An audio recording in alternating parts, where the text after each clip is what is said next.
আসসালামু আলাইকুম ভাই ব্রাদার। আজকে আমি অনেক হ্যাপি, কারণ আজকে দুইটা ছেলে এসে বলতেছে ভাই যে আমরা কিছু করতে চাই। এটা শুনে আমার খুব ভালো লাগলো, কারণ আমার এই উদ্যোগটা কিছুটা হলেও সফল। কারণ দুইটা ছেলে বলতেছে ভাই আমরাও এই লেখাপড়ার পাশাপাশি কিছু কাজ করতে চাই, কিভাবে করব। তাই আমি ওদের বললাম যে তোমরা প্রথমে আমাদের থানা পর্যায়ে যাও, সেখানে প্রশিক্ষণ নাও এবং তাদের পরামর্শ নিয়ে তোমরা যে কোনো একটা কাজ শুরু করো।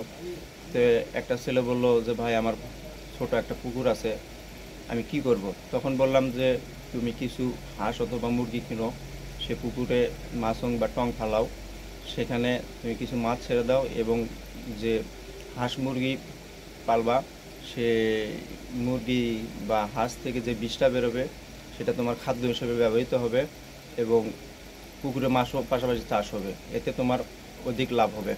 তাই আপনাদের বলছি ভাই আপনারাও এভাবে এগিয়ে যান এবং ভবিষ্যতে কিছু করেন, যাতে আমরা এই সমাজে প্রতিষ্ঠিত হতে পারি।